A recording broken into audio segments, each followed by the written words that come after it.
Caught my brother sleeping with my fiancée in our bed. My family still took their side and tried to guilt trip me at Christmas. So I cut them all off and never looked back. I wasn't supposed to be home. My rotation was scheduled for another 2 days, Singapore to Los Angeles, then a layover before heading back. But the airline had staffing issues, swapped schedules, and suddenly I was landing at LAX 48 hours early. I texted Bridget from the airport, but she didn't respond. Figured she was at work. Physical therapy sessions ran long sometimes. I grabbed an Uber home around 3 p.m. on a Tuesday. Quiet neighborhood, quiet street. My house looked exactly like I left it a week ago. I unlocked the front door. Tossed my keys on the table. Rolled my suitcase into the hallway. That's when I heard it, upstairs. From my bedroom. Sounds I recognized. Sounds that made my stomach drop before my brain even processed what they meant. I stood there for maybe 5 seconds. Just listening. Confirming. Hoping I was wrong. I wasn't wrong. I took the stairs slowly.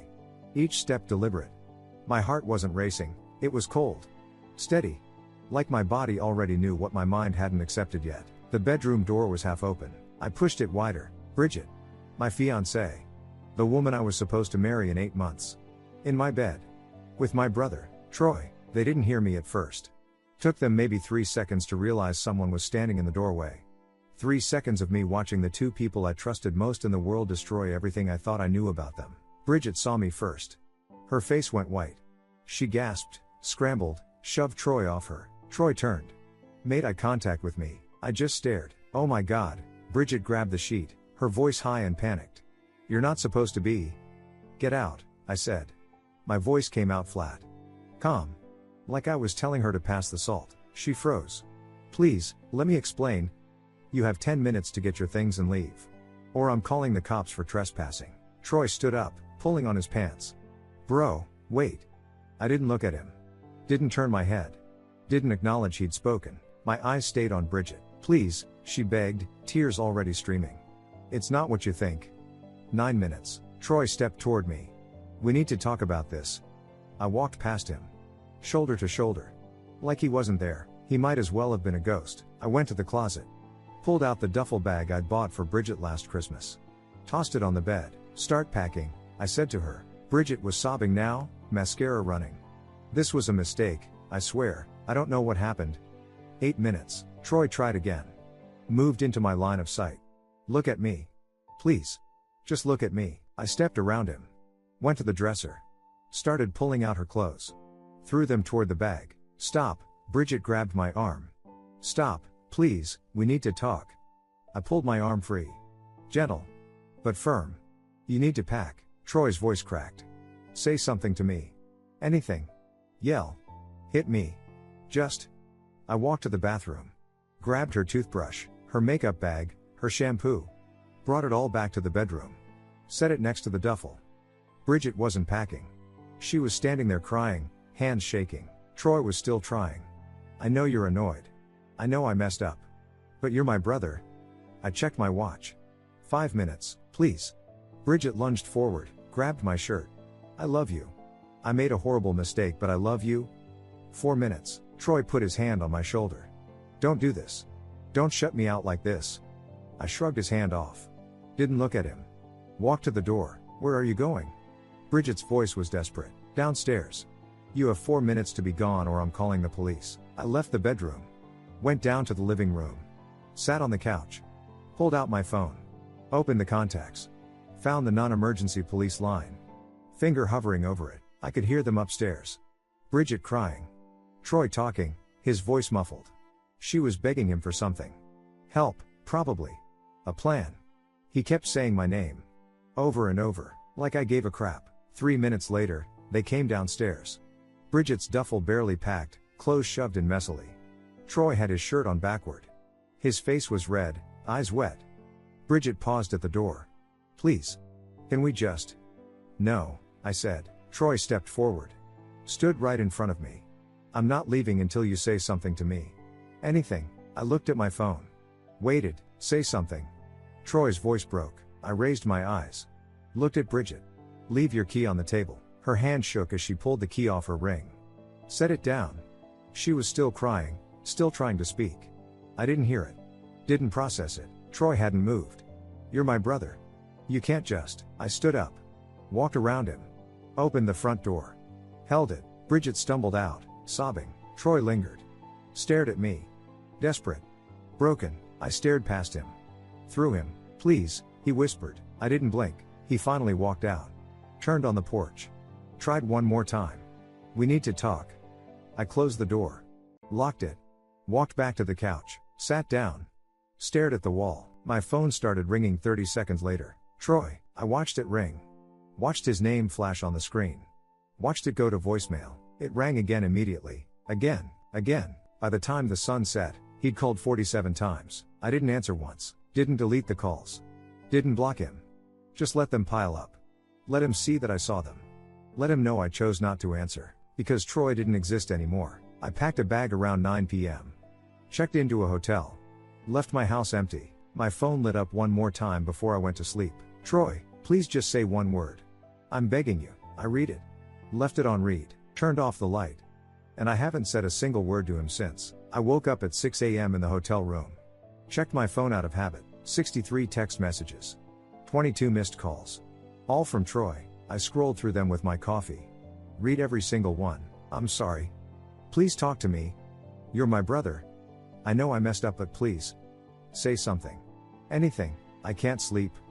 Are you there? Please. Please. The messages got more desperate as the night went on. The last one came in at 4:44 a.m. I'm still your brother. You can't just erase me. I set my phone down. Opened my laptop. Pulled up the smart lock app for my house and changed all the access codes. Deleted Bridget's fingerprint from the system. Deleted Troy's too. I'd given him access years ago for emergencies. No more emergencies. I pulled up my contacts. Found Bridget. Typed one message. Engagement is over. Don't contact me. Sent it. Then blocked her number. Blocked her on Instagram, Facebook, everything. Deleted her contact entirely. Troy's contact stayed. I wanted him to see his messages going through. Wanted him to see read 6:15 a.m. under every single one. Wanted him to understand that I was choosing not to respond. The silence was the punishment. My phone rang at 7:30 a.m. Mom, I answered. Oh, thank God, she said immediately. Troy called me last night. He's beside himself. He says you won't talk to him. There's nothing to say. Sweetie, I know you're hurt, but... Mom. He slept with my fiancée in my bed. She was quiet for a second. I know. And that was wrong. But he made a mistake. He's your brother. I don't have a brother named Troy. I heard her sharp intake of breath. Don't say that. I have to go. Wait. I hung up. The phone rang again 20 minutes later. Dad this time. Son, he started, voice heavy. I know you're hurt, but we need to handle this as a family. Then go be a family. Without me, that's not fair. What's not fair is what Troy did. What's not fair is you calling me to defend him. I'm not defending him. I'm trying to keep this family together. Good luck with that. I hung up. My phone buzzed. Group chat. The family one we'd had for years. I opened it. Monica, has anyone talked to him? Piper, Dad just tried. He hung up. Mom, he's not answering my texts. Monica, this is ridiculous. Troy made a mistake. Are we really going to let this destroy the family? Dad, he needs time. Mom, Troy is devastated. He says his brother won't even look at him. Piper, maybe if we all talk to him together? I muted the chat. Didn't leave. Didn't respond. Just went silent. Let them talk about me like I wasn't there. Seemed fitting. By noon, Troy had sent another 17 messages. I read every one. Replied to none. I know you're reading these. Please just say you hate me. Say anything. The silent treatment is destroying me. Good. Monica texted me directly around 2 p.m. You're really going to throw away 28 years over this? I didn't respond. Piper called at 4 p.m. I almost didn't answer. But I did. Please, she was crying. Please just talk to Troy. He's falling apart. Good. That's cruel. I hung up. The rest of the day was quiet. I used my laptop to handle the logistics. Called the wedding venue, canceled everything. They asked if I wanted to reschedule. No. I want a refund. Called the caterer. The photographer. The band. Canceled it all. Bridget tried calling from a different number. I didn't recognize it at first, answered by accident. Please don't hang up. I hung up. Blocked the number. She tried again from another number an hour later. I blocked that one too. Around 8 p.m., I drove back to my house. The neighborhood was quiet.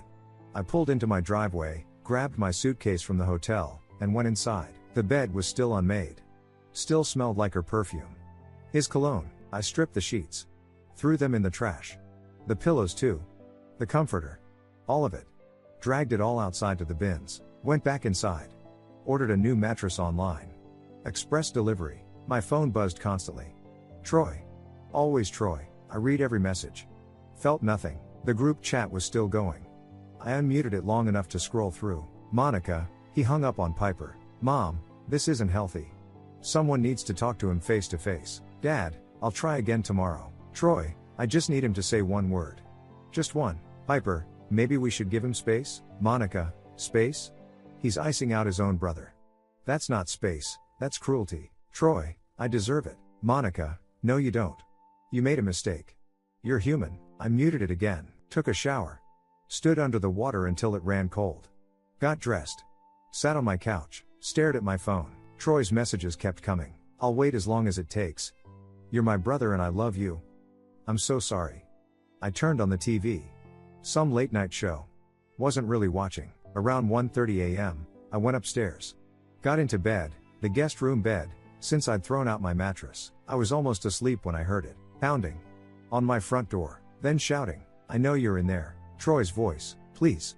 Just open the door. More pounding. Harder. Look at me. Just look at me. I got up. Walked to the window. Pulled back the curtain slightly. Troy was standing on my porch. Hair a mess. Eyes wild. He was crying. Say one word. He screamed at the door. Just one word. He slammed his fist against the wood. Again.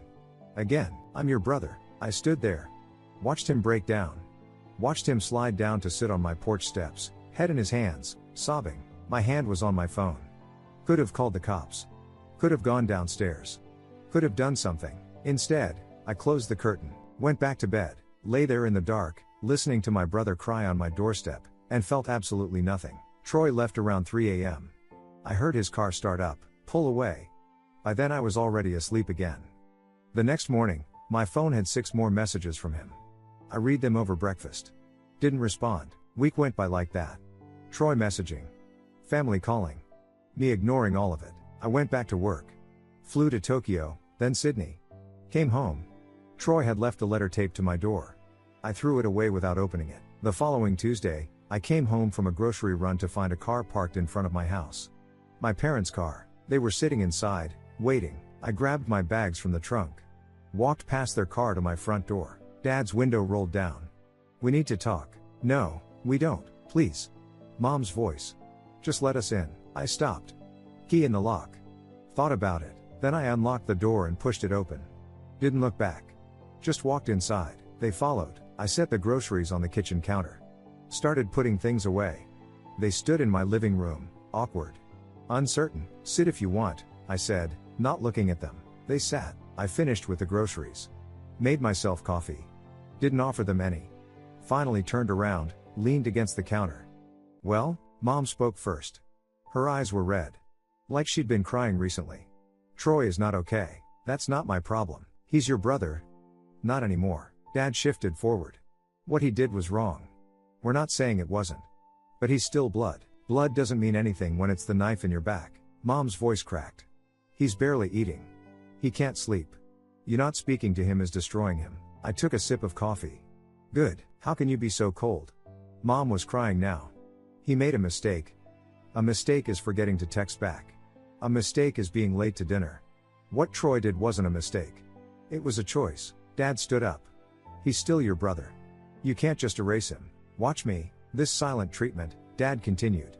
It's cruel. He's trying to apologize. I don't care what he's trying to do. He needs you to hear him. I don't care what he needs. Mom stood too. You can't just shut him out forever. That's not how family works. Family doesn't sleep with your fiancé in your bed. The word hit them. Mom flinched. Dad's jaw tightened. We're trying to keep this family together, Dad said quietly. Then you should have thought about that before defending him. My phone rang. Monica. I answered, put it on speaker without asking permission. Did you talk to him? Monica's voice filled the room. He's here, Mom said. We're at his house. Oh, thank God. Listen, Monica's voice was firm. Professional. She always thought she could fix everything. Troy told me what happened at your house. That you watched him from the window and didn't come down. And that's cold. Even for this situation. He showed up at my house at 2 a.m. What did he expect? He expected his brother to at least acknowledge him. He's not my brother. Stop saying that. Monica's voice rose. He made a mistake. He's human. You're acting like he's the only one who's ever F up. Did you call to lecture me? I called to tell you that you're being cruel. The silent treatment? Really? You're 32 years old. I hung up. Silence in the room. Mom wiped her eyes. Christmas is in 10 days. Okay, everyone will be there. Please come. Will Troy be there? They exchanged a glance. Dad answered. He's family. Of course he'll be there. Then I won't. Mom's face crumpled. You're going to skip Christmas because of this? I'm skipping Christmas because you're still treating him like family after what he did. He is family, Dad said, voice hard now. That doesn't just stop because you're angry. Watch it stop. Dad stood. Tall. Trying to intimidate. Old habits. If you don't come to Christmas, you're choosing to destroy this family. I met his eyes. Didn't blink. I'm not destroying anything. Troy already did that. Mom stood too. Desperate. Please. Just think about it. Sleep on it. We're not asking you to forgive him. Just come to dinner. Be there. For us. For you? Yes. For your family. I looked at them both. Saw it clearly. They weren't here for me. They were here for Troy. To make him feel better. To make themselves feel better about defending him. He asked me to tell you he loves you, Mom said softly. I don't care. They moved toward the door. Defeated. Tired, Dad put his hand on the doorknob. Just think about it. Please. They were halfway down the walkway when I called out. Wait, they turned. Hope on their faces. Tell everyone I'll be at Christmas dinner. Mom's face lit up. Really? Yeah. I leaned against the doorframe. I'll be there. Dad looked suspicious. You will? I will. And you'll talk to Troy? I smiled. Cold. I'll come to dinner. That's what you asked for. Mom was already smiling through tears. Thank you. Thank you so much. What time? 6. Christmas Eve. We're doing dinner this year instead of lunch. I'll be there at 6. They got in their car. Mom was beaming. Dad still looked uncertain. But they drove away. I went back inside. Closed the door. Pulled out my phone. Troy had sent another message while my parents were here. Mom says she's going to talk to you. Please listen to her. Please. I deleted it. Opened my calendar. Marked Christmas Eve. 6 p.m. I was going to that dinner. Not to reconcile. Not to forgive. But to confirm something I already knew. And they had no idea what was coming. 10 days passed. Troy messaged every day. I read every message. Responded to none. The family group chat was active. Excited about me coming to dinner. Planning the menu. Talking about presents. Troy didn't post in the chat. But I knew he was reading it. Knew he was counting down the days until he could see me face to face. Christmas Eve came. I put on jeans and a sweater. Nothing special. Drove to my parents' house at 5:55 p.m. Cars were already in the driveway. Monica's SUV. Piper's sedan. And Troy's truck. I parked on the street. Sat there for a moment. Watched through the window as shadows moved inside. Warm light. Laughter. I got out. Walked to the door. Didn't knock. Just opened it. He's here. Mom rushed over immediately, pulling me into a hug. She held on too long. Squeezed too tight. I'm so glad you came. I patted her back. Stiff. She pulled away, wiping her eyes. Dad appeared. Shook my hand. Firm grip. Lots of eye contact. Good to see you, son. Monica came from the kitchen. Gave me a quick hug. Merry Christmas. Merry Christmas. Piper waved from the couch. Nervous smile. Hey, hey. And then Troy stood up from the armchair near the fireplace. Our eyes met. He looked terrible. Lost weight. Dark circles. Beard growing and patchy. He was wearing the Christmas sweater I'd gotten him 2 years ago. Hey, his voice cracked. I'm glad you came. I walked past him to the kitchen. Grabbed a beer from the fridge. Behind me, I heard Mom whisper something. Troy's footsteps followed me. Can we talk? He said quietly. Please. I opened the beer. Took a long drink. Walked back to the living room. Troy followed. I know you're still mad. I want to. I sat on the couch. Pulled out my phone. Started scrolling. Troy stood there. Staring at me. Waiting. I didn't look up. Please, he whispered. Just look at me. I kept scrolling. Monica cleared her throat. Dinner's almost ready. Why don't we all sit down? We moved to the dining room. Mom had gone all out. Turkey, mashed potatoes, stuffing, green beans, rolls. The whole spread. I sat at one end of the table. Troy tried to sit next to me. I pulled out my phone, set it on the table like I was expecting a call. He moved to the chair across from me instead. Everyone sat. Awkward silence. Dad cleared his throat. Let's say grace. We bowed our heads. Dad thanked God for family, for bringing us together, for forgiveness and new beginnings. I kept my eyes open. Stared at my plate. Amen, everyone said. We started passing food. Forced small talk. Monica talking about her kids. Piper mentioning work. Mom asking if anyone wanted more wine. I ate. Said nothing. Troy kept glancing at me. Every few seconds. Like he was waiting for me to crack. So, Dad said, way too casually. How's work been? Fine, I said. Still flying the same routes? Mostly. Silence again. Mom tried. We got your favorite, pumpkin pie. Remember when you and Troy used to fight over the last slice? She laughed. Nervous. Forced. I took another bite of turkey. Troy set down his fork. I know this is uncomfortable. But I think. I reached for the salt. He was mid-sentence.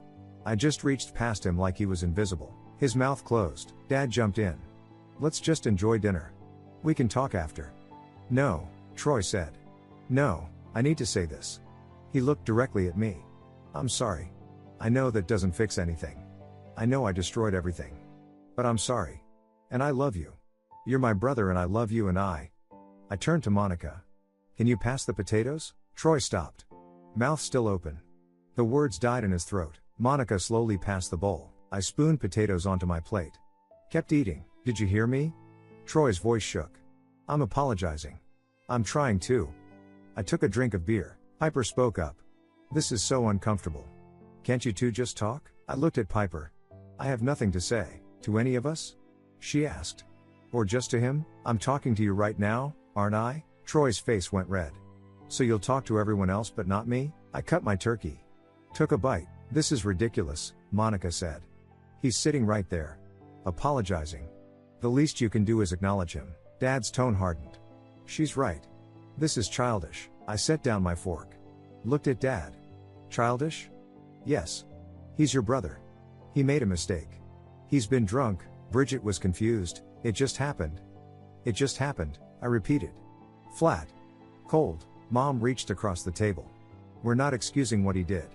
But you need to understand? Understand what? That people make mistakes when they're not thinking clearly.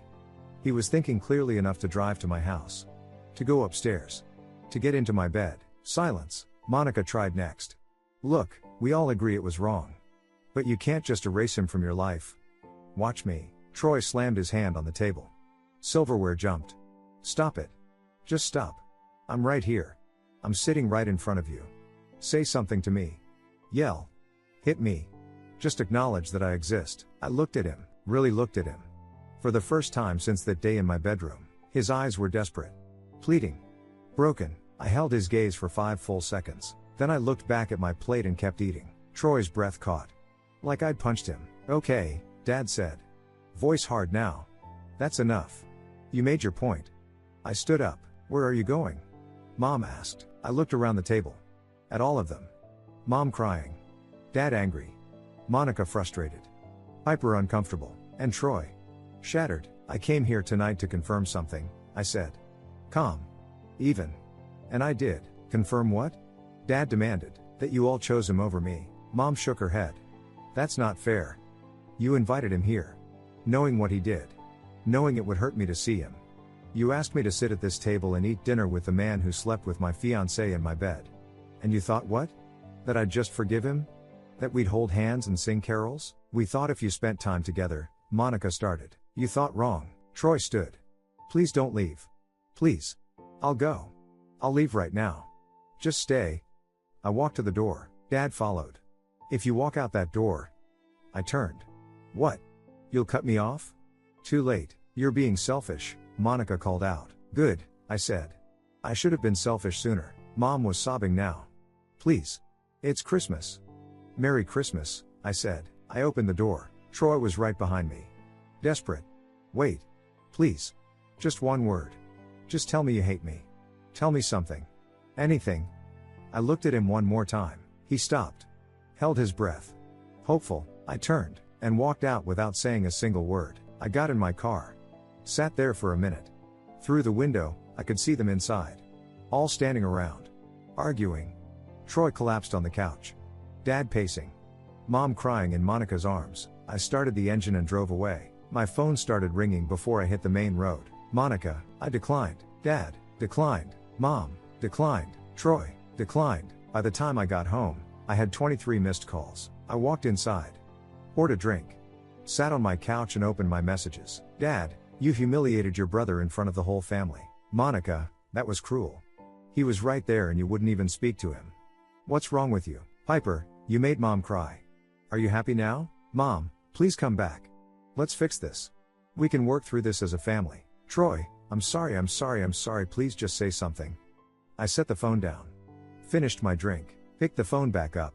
Blocked Dad's number. Blocked Mom's number. Blocked Monica's number. Blocked Piper's number. Opened the family group chat. Read the messages pouring in. Monica, he just left. Didn't say a word. Dad, that boy needs a reality check. Piper, I've never seen Troy like this. He can't stop crying. Mom, I don't understand what we did wrong. Monica, we asked him to forgive. He chose to be petty instead. I deleted the group chat. Then I blocked every extended family member. Aunts. Uncles. Cousins. Everyone. Went through Instagram. Facebook. Blocked them all. Every single family member. Changed my email password. Removed them as contacts. Troy's messages kept coming. I hadn't blocked him yet. Please. I'll do anything. Just talk to me. I can't breathe. Please, please, please. I blocked his number. Silence. I sat there in the quiet of my house and felt nothing. No guilt. No regret. Just clarity. Before I went to bed, I sent one final text to a temporary group chat I created with all of them. I'm done. Don't look for me. Don't call. Don't write. You made your choice when you asked me to forgive instead of asking him to earn it. I have nothing more to say to any of you. Sent. Then I deleted the temporary chat and changed my phone number first thing the next morning. The peace lasted 2 days. Then they showed up at my house. All of them. Mom, Dad, Monica, Piper. Standing on my porch.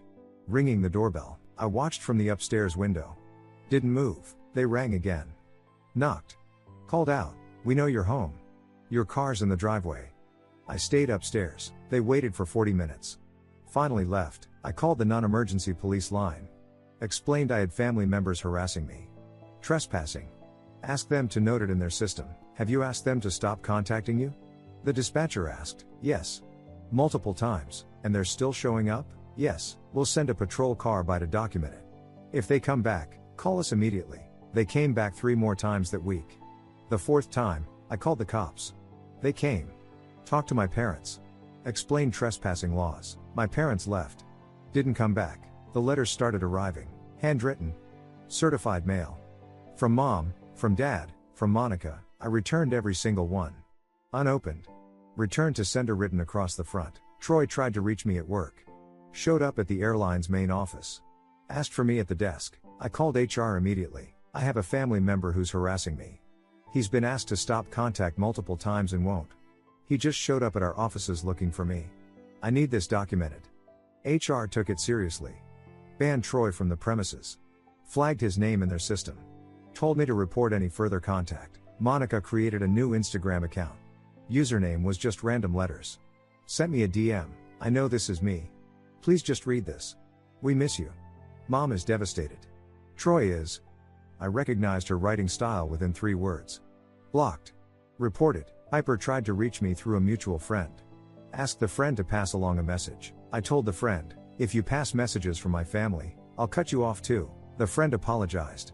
Never did it again. Weeks passed. Then months. Silence. Finally, I went back to living my life. Picked up extra shifts at work. Flew to Japan. Spent a week in Tokyo. Hiked Mount Fuji. Met people at a hostel who became actual friends. Came back. Started hitting the gym regularly. Lost the weight I'd put on during the engagement. Bought a new car. Something fast. Something fun. Something that was just mine. Started dating casually. Nothing serious. Just enjoying life. Got a promotion at work. Senior pilot. Salary bump. Better routes. Slept through the night. Every night. No nightmares. No anxiety. No weight on my chest. I was thriving. 4 months after Christmas, I was having dinner with friends I'd made at the gym. We were laughing. Talking crap. Having a good time. My phone buzzed. Work email. I almost ignored it. But I was expecting a schedule update. Opened it. From monica.bennett.2025@redacted.com. Subject: please read this, Monica. The preview text showed. Everything's fallen apart. Troy attempted. I stared at the screen. Everyone at the table was still talking. Still laughing. One of them noticed my face. You good? I locked my phone. Set it face down. Yeah. I'm good. I opened the email later that night. At home. Alone. Read the whole thing. Monica's words were careful. Measured. The way she wrote when she was trying to manage a crisis. Troy had a breakdown. Tried to hurt himself. Non-fatal. Hospitalized for a week. In therapy now. Mom and Dad were in counseling. Their marriage was strained. They blamed each other for how things went down. For pushing me away. For defending Troy. The family hadn't been together since Christmas. Monica and Piper barely spoke to Troy anymore. Felt betrayed that his actions destroyed everything. Bridget had moved to another state. Apparently Troy became obsessed with her after I left. Kept showing up at her place. Calling her. Convinced himself that if they were together, it would mean something. That it wouldn't have been for nothing. She got a restraining order. Everything imploded. Monica's email ended with, "We understand now. What we asked of you. What we expected. We were wrong. Please call. Please come home. We need you." I read it twice, sat with it for 30 seconds, then I deleted it. Blocked Monica's work email. Went to bed. I thought about Troy in the hospital. Thought about my parents fighting. Thought about my sisters caught in the middle, and I felt nothing. Not satisfaction. Not guilt. Not anger. Just nothing. They chose their path. I chose mine. Life kept moving forward. I flew to New Zealand. Spent 2 weeks hiking and sightseeing. Met a woman named Harper at a bar in Auckland. We talked for hours. Kept in touch after I left. Started dating her long distance. Nothing serious yet. But something good. Something healthy. Made plans to visit her again in 3 months. Work was going great. My route schedule was perfect. My crew respected me. Life was exactly what I wanted it to be. One Tuesday afternoon, I hit the gym after a morning flight. Halfway through my workout, I saw him, Troy, across the weight room. Looking worse than he did at Christmas. Thinner. Older. Haunted. Our eyes met. He froze. I finished my set. Racked the weights. Grabbed my towel. Troy started walking toward me. I walked to the locker room. Grabbed my bag. Headed for the exit. Wait. His voice behind me. Please. I pushed through the door. Kept walking. Just one word. He was following me to the parking lot. Just tell me you hate me. Tell me something. I got in my car. He stood outside my window. Palm pressed against the glass. I'm getting help. I'm in therapy.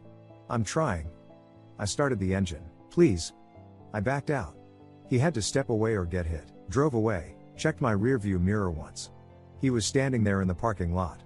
Just standing there. I didn't go back to that gym. Found a new one closer to my house. 2 weeks later, I came home to find someone waiting in my apartment building lobby. Dad. Security called me from the front desk. There's a Frank here asking for you. Tell him I don't know anyone by that name. I heard Dad's voice in the background. Arguing. Getting loud. Sir, I'm going to have to ask you to leave, the security guard said. I'm his father. I took the phone from the guard. This man is harassing me. I've asked him repeatedly not to contact me. Please remove him or I'm calling the police. Dad's face went white. You'd have your own father arrested? I spoke to the guard, not to him. Yes. Remove him. Security escorted Dad out. He shouted from the sidewalk. Something about regret. About family. About how I'd feel when they were gone. I went upstairs, poured a drink, sat on my balcony, thought about Dad's words. You'll regret this. And I realized, I wouldn't. The people who should have protected me chose my betrayer instead. They asked me to swallow my pain so they could feel comfortable. They called me cruel for refusing to pretend everything was fine. They wanted me to be the bigger person. So I became someone bigger than their betrayal. My phone rang a week later. Unknown number. Let it go to voicemail. Piper's voice. Troy is back in the hospital. Mom asked me to call. She wants to see you. Please. I deleted it. Blocked the number. Harper texted. Still on for tonight? I smiled. Responded. Absolutely. Got ready for my date. Left my apartment. Locked the door behind me. Didn't think about Troy. Didn't think about my parents. Didn't think about any of them. Because they weren't my family anymore. Family is the people who stand with you when everything falls apart. The people who choose you when it's hard. The people who don't ask you to bleed so they can stay comfortable. My family destroyed themselves when they chose a betrayer over the betrayed. And me? I built something better. Something new. Something without them. I don't know if Troy's okay. Don't know if my parents fixed their marriage. Don't know if my sisters miss me, and I don't care. I walked out into the evening air, lighter than I'd felt in years. They wanted forgiveness. I gave them absence, and I've never looked back. Thank you so much for watching until the end. If you really like our videos, please don't forget to like, share, and subscribe. Have a great day.